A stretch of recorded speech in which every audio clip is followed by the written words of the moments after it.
Welcome to Tony Martignetti Nonprofit Radio coverage of 19NTC.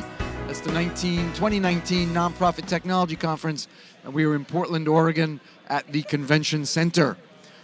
All of our 19NTC interviews are brought to you by our partners at Act Blue, free fundraising tools for helping nonprofits to make an impact. I'm joined now by Moshe Hecht. He is the Chief Innovation Officer at Charidy, that's with a D. And his topic is why your crowdfunding campaign might fail and how to avoid it. Welcome, Moshe. Thank you. Thank you, Tony, for having me. Well, the show. It's a pleasure. What's the work at Charidy? So we are a crowdfunding platform and consulting service. So we help nonprofits run their giving days, crowdfunding campaigns, and we do the entire back office service for them. So we'll give them the platform, and then we will give them a team of marketing specialists and fundraising consultants to help them succeed in their crowdfunding campaigns. Okay, so your first step in making sure your crowdfunding campaign doesn't fail might be to engage Charidy. That's right. Oh man, what a free promo. I just gave you 13,000 plus listeners, and I'm not going to charge you. You didn't ask for it, so I'm not going to. Okay, it should be pretty simple. You got a lot of ideas, a lot of reasons why these things might, I'm over-modulating, why these things might fail. Give us some stats. Most do. By fail, you mean not make goal, I presume. Let's define our terms. Is that so that's a failure? Yeah, that's a great way to start. So yeah. Okay. So the industry would measures it by you set a campaign goal and then you don't reach your campaign goal, and that has about a 2/3 of campaigns don't succeed across crowdfunding. It's a very broad metric. If you go a little deeper into, let's say, personal cause crowdfunding campaigns, success rate is actually much lower than that. When you go into nonprofits, they're a little bit higher. You go into creative campaigns for, let's say, businesses and products. They'll be somewhere, depending what platform, some say 44% success rate, some are lower. It's not great. The success rate is not great, and mostly judged by reaching the goal. Now, in our talk, I spoke about a different metric, which is probably a more accurate and more helpful metric of what failure means, okay? So if you think about it and you try to zone in on what are the essential difference between, let's call modern crowdfunding and, just a classic fundraising, okay? So before modern crowdfunding came in, had some really, great ways to fundraise, right? Direct mail, face-to-face solicitations, events, and then even email marketing as of late and social media marketing as of late. These are all great tools to fundraise and to get in front of people and to engage and solicit donations. In my view and in my experience, the essential core difference of why you would, do a crowdfunding campaign if you got all those other options is that when you set out to do a crowdfunding campaign, essentially what you're trying to accomplish is to hit a tipping point. That the crowdfunding campaign will be so effective that it reaches a threshold, and over that threshold, it reaches a certain momentum that you don't need to push it anymore, and it has a life of its own. Right. So think about some of the most popular crowdfunding campaigns that we know about. What do we call this when we you have your pioneers, your early adopters, and then you reach a early majority. Tipping point. That's right. Tipping point. Okay, Yeah. Thank you. Exactly. Malcolm Gladwell. No, not Malcolm Gladwell. Yes, Malcolm Gladwell. Yes. Okay, yes. So it's funny you mention that. My entire talk is based the sort of the narrative that we've created for the presentation to make it a little bit easier to understand. Is I base it on the Malcolm Gladwell book. Okay. On the on the fundamentals, and that book came out in 2000 or 19 years later. That the fundamentals of that book are still very true and can be used as an analogy for what it takes to reach a tipping point. And that's really what you're setting out to do, because otherwise, just go to classic other ways. Just why put in the work and the effort to try to do a if you gotta crowdfunding fight campaign for every single. Exactly. You got to start using direct mail to get people to donate to your crowdfunding campaign. Why don't you just write a solicitation letter? Exactly. Every single dollar is a struggle.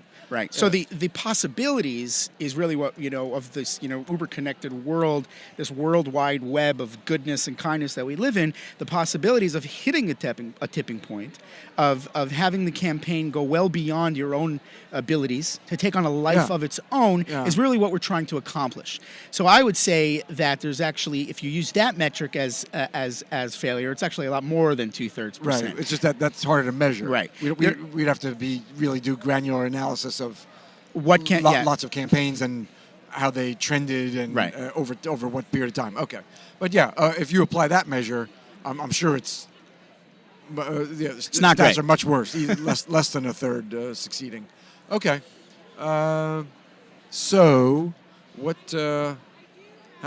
What's the best way to just dive in and say, all right, what's the number one? Well, I thought of something after all. What's the number one reason campaigns fail? So there isn't one reason. Number one. Number one. What's the top reason? It's got to be a top reason. So there's many of them. Yeah. Well, what do you see most? I would say probably the top. If I had to choose a top reason, is a lack of preparation. Yeah, I'm asking you to. Yeah. Lack of preparation. Lack of preparation. You didn't have the infrastructure set up. Right. Up front. Okay. Correct. What do we do to? What do you need to do up front? Very good. So look at you leading me through the topic. Didn't you see the questions I gave you before? Moshe Hecht, Nonprofit Radio. So Tony, tell me. So that's actually a good question. What's the number one reason? Yeah, lack of preparation. I think people we see a lot of crowdfunding campaigns. It looks easy, right? It looks like an accident. I do a 30-second selfie video. Right. I go on to Kickstarter or GoFundMe, according to what my intentions are, what my goal is, what I'm raising money for, and then people just come. Right. Like we thought about websites in 1992. Right. Just build it and everybody will come to it. Yeah. Not going to happen. Yeah. Doesn't happen. Yeah. So there are a few core ingredients that need to go. It's a new set of... Upfront. We're talking about upfront. Yeah. Prep time, yeah. infrastructure. And these are, I would say, these are fresh tools that nonprofits need to learn. Okay? And maybe individually, some of them are, classic tools, but combining them together is really where the magic happens. The glue that brings them all together, that creates that, sort of velocity that helps a campaign take off. Those two, and these are, and why I say they're fresh tools is because this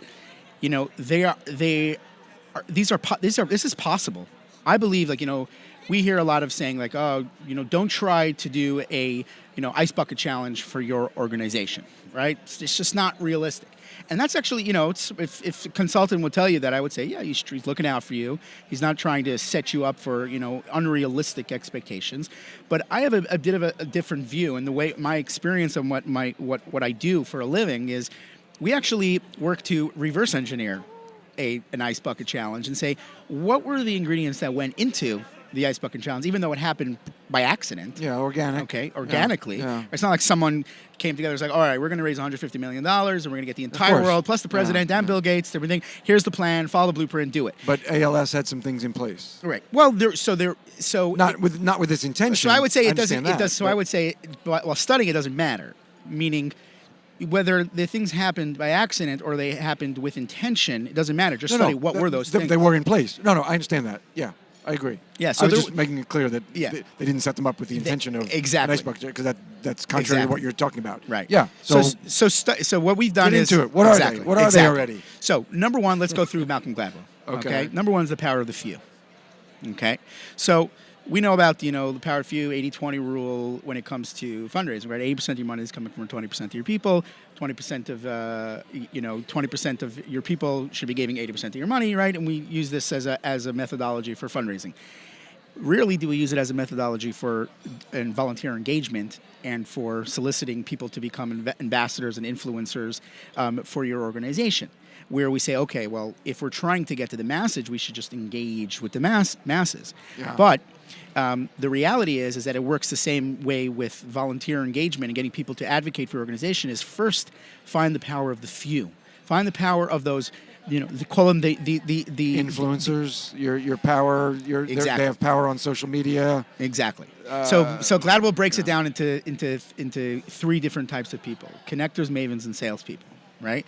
So today we call them influencers. Right. But influencers have varying degrees of these attributes. So a connector is like, you go into a party and you're like, oh, how'd you get here? Oh, Laura, she invited Laura invited you. She invited me too. You walk through the room, you realize like Laura basically had something to do with everyone invited to the party, right? Yeah, or yeah. you're going to a conference in Portland, and then oh, you have to meet Laura. She's going to be there. You got to meet Tony. You got to get on his show. Like everyone's on his show. Like these are connectors. Tony, that's not a hypothetical. No, that's real. That's Tony, you're a connector. That's real. Yeah. And you're also maybe even be a maven. Maybe even a salesperson. Might be a salesperson. Oh my God, I'm disgusting. I'm not. You're a maven first. All right. Oh, I'm just everything. Oh, I don't want to say I'm a whore. I'm just everything. Oh my God. So there's a lot of there's a lot of obviously there's crossover, right? Some people can be like a professional at something, and they're also a bit of a connector. But essentially, it's influencers, right? But influencers, today we know them as influencers, and they're like, okay, Instagram influencers. They become formalized and formulated into an actual career, right? But it's not just the professional influencers. So we got to move this along because you have a lot of tips. We're only on the first one. So number two. So no. I do want to go a little deeper on this before we leave it. But I'm directing you that we got to. I want to get specific. What do you do with these influencers? First you got to identify them. Yeah. There are companies that can help you sort through all your social contacts if you give them your email. Maybe Charidy does that. I don't know. But, well, it's easier than I've given you enough of a free promo, so I'm not going to say. I'm not going to let you say whether you do it or not. Maybe you do, maybe you don't. You can go to charidy.com. I'm sure you can find out. Beyond that, so you've identified your influencers. What do you do before your campaign? You empower them to be a springboard and a messaging board for your organization. So say you're a school, okay, and you identify an educator in the community, right, who's a maven in the community. He also happens to be a parent, right? And you engage with that person and say, listen, we're doing a campaign and we're raising money for this and this new program, and you happen to be a professional in this program. We'd love for you to get onto a video and talk about, like, yes, this program really deserves the funding that is being asked for. And among all the noise that's happening through all the solicitations and asking, this is going to rise to the tide because you're getting that trust and that gravitas from this professional who's going to bring your message to the forefront. So you want to identify them, you want to empower them, engage with them, and ask them to become advocates for your campaign.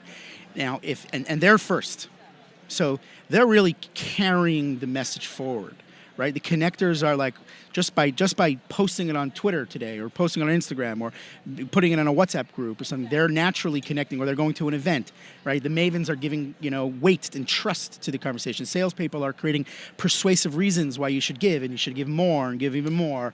You line these people up strategically, you're gonna have a much greater chance of success. All right.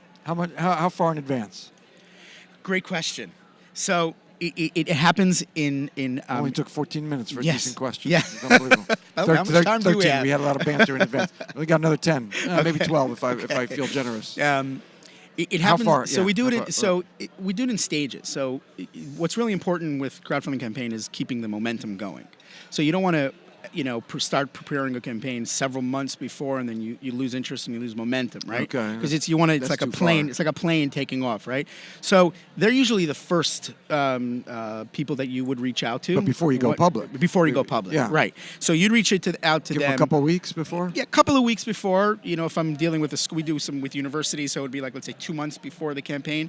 And you want to give them preparation. You want to have them prepare their message. You want to have them. They're going to go out and they're going to speak on behalf of the school. They're going to have questions. They're going to want to curate and really define their message appropriately. Well, a university or school, that's a bigger bureaucracy too. Yeah. So some of their messaging may have to be approved or something. But precisely. But a small or mid-sized shop, well, college university could be mid-sized. Small shop. you don't need to be 2 months out in advance. With I'll give you an example. With your influencers. Yeah. So I'll give you an example. We did a campaign. We ran a campaign for YU in New York, Yeshiva University. Yeah. And this was 3 years ago. We've done one recently also, but the first one that we did, the slogan was "I am YU," and Lin-Manuel Miranda was actually an honorary graduate of Yeshiva University. So we engaged with him for a video several weeks before. But then the video only launched the day before. So it's about lining up that strategy. You decided that would be a nice shot. Exactly. A nice shot to get you started. Now every campaign's not going to have a Lin-Manuel Miranda, but that's kind of an example of someone finding people who have that broad appeal and that broad network to be able to take your message further. All right. What else do we have to have in place? In advance? So.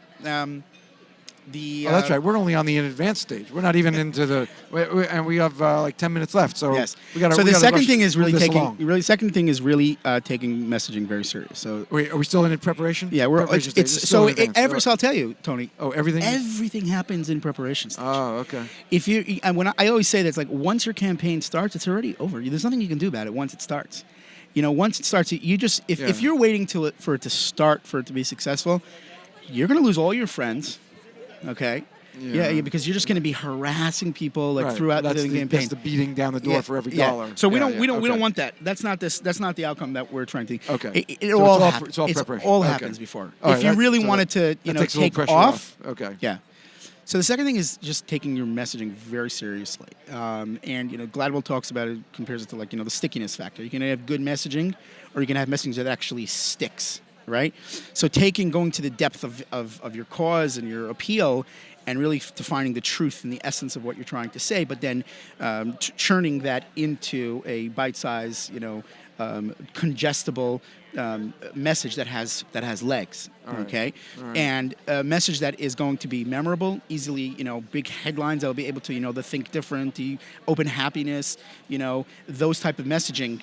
It works wonders in crowdfunding, and it's so important because the distance between your message and your conversion is actually really, really close. You're going on social media and you're saying, getting to the core of an organization and really getting to the heart of the organization and making a real beautiful, well positioned ask, right? You can see a conversion instantly. It should be just moments. Instantly. Yeah. And that's why it's so important, right? So 20 years ago, when you had a great message, you were doing a billboard, you couldn't really measure the results and the conversion of the billboard. Well, you have X amount of eyes walking down X amount of time. Today, messaging is so much more critical. You can't mess with that because it's like there's so much you can gain with a better message. People are going to see something that's really going to be compelling. They're going to take action. And you're going to have feedback immediately. Instantly. Okay. And that's also good with testing. So you can text messages, you can test messages quickly, you can tweak messages quickly. Okay. Third, messaging. Yeah. Messaging. Third is what Gladwell talks about as the power of context. Okay. So context is it the right timing? Is it the right environment? Is it the right mood? It's social. Are people prepared for it? Right. So on a practical level, the do's and the don'ts of timing. Right. So for a typical organization, you want to think about December's a great month, year-end fundraising. I want to time up and lead my fundraising, my crowdfunding campaign to happen year-end. Yeah. Line it up with year-end funding. It's not a conflict. Yeah. It should be leveraged year-end fundraising thing, right? If you're a religious organization, it should be before the holidays, right? Tied to the holidays where people are in the mood of giving, or tied around Christmas where people in the giving season. So timing is really, really important. And then in the don'ts, we could time it around Passover. Yeah, exactly. Okay. Yeah, so the Passover's coming up soon. It's a great time. We have a lot of campaigns happening before. You didn't have to use Christmas just because I have a Catholic name. Yeah, I was trying. No, come on, Tony. Pandering. You're pandering. It's unnecessary. See, I called you out. You're pandering. Listen, Martignetti sounds Catholic. I'll call out Christmas. Go ahead. I'm from New York. You're Jewish or Christian, you're celebrating Christmas. It's everywhere. You can't get away from it. I've heard that. Yes. My kids are still wondering why they don't have a Christmas tree. They're not getting it. It's just everywhere, It's interesting.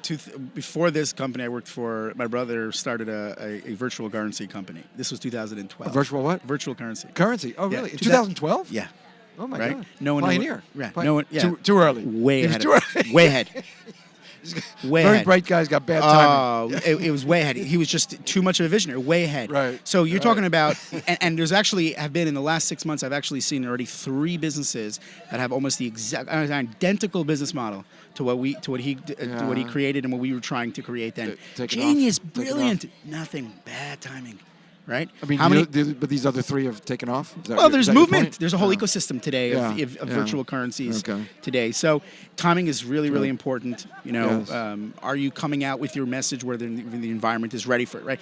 Look at you remember the immigration campaign that happened? You going to let your brother listen to this? Oh, yeah, sure. Does he know? I've already wrote that. Does he know how he loused it up? I wrote about this. I threw him under the bus. He knows how he ruined It's actually your a good life? thing for him. It's he's a genius. You know, he's too smart. It's got no timing. Genius with no timing. It's no good. You can't invent the car now. Right. Exactly. Yeah. All right. You remember the campaign, the Facebook crowdfunding campaign that raised like $35 million for the immigration organization in DC. It was a $35 million crowdfunding. I don't know that one. Yeah, it was a $35 million crowdfunding campaign. That organization before that campaign struggled to reach $1 million a year of fundraising. They didn't even have a budget of more of $1 million a year. Yeah. Here Here they are, the timing with the entire immigration fiasco that's going on. Someone launches a campaign on their behalf, or they launched it. I'm not exactly sure who launched it. Within weeks, $35 million from tens of thousands of people. You know, and you should, it's not about being an ambulance chaser. You don't want to try to take advantage of situations, but you should be looking out for opportune times. Chasing. That's grabbing a hook. Exactly. I mean, if there's immigration news and you're in the immigration space, I think if you don't grab a hook, you risk being irrelevant. I mean, and I've had guests who've said that, and I believe it myself. I just repeat everything guests. Yeah. I bring smart. You don't people have any in. knowledge of your own. No, I just have a good memory. Yeah. That's all. Right. All right, let's move on. We only have a couple minutes left, like 3 or 4. So more things. Preparation. Moshe, please. So I'll tell you, great. So you have so let's say you line up all these ingredients, right? And you line up the power of the few. You get your influencers lined up to really help you. And you got amazing messaging, right? And then you have the timing's perfect, right? You got this all set up, right? Our odds are improving. What you're missing right now is that's not enough. No, not sufficient. What you're missing here is velocity. Okay, so sorry about that. Take a plane as takeoff, right? Guy's watch went off. Yeah. Take a plane. I put mine on airplane mode for you. If I can get the same courtesy. Oh, he put it in his pocket, but he still didn't put it. He still did not put it in airplane. You only gave me 30 minutes. Didn't put it in airplane mode yet. He just stuck it in his pocket, so it's still going to vibrate. All right. So take a plane, right? It has to reach a certain speed within a certain amount of space, within a certain amount of time for it to actually take off. Yes. To take lift off. You need velocity. Velocity and lift in the upper wings. You need leave that to high a different pressure above and low pressure below. Right. Okay. So all that scientific stuff. But the point is that you need these things to happen within a specific amount of time for it to be able to create that combustion for it to actually take off. Yes. Right. To be able to hit the tipping point. Yes. Okay. So. I'll give you an example of like what things we see that people are usually doing wrong they can improve on is that yesterday at my talk I asked someone who's been involved in a crowdfunding campaign, a peer-to-peer campaign, for example, and one person said me, okay, and I said, look, well, tell me how it went, and she said, they called me up, they sent me an email, and then there was an event or thing, and they said, would you take on a campaign, a page to raise $3,600 for the organization, right? And she said, well, yes. Okay, and then when was the end? When was the campaign culminating? 4 months. So is the worst 4 months of her life? Yeah. Okay, so you need much less time than you think you do, right? You think more time equals more money. No. It doesn't. Yeah. Less time equals more money because people are just inundated with so much information, and if you have the right ingredients to motivate the person to say, yes, I'll give, right?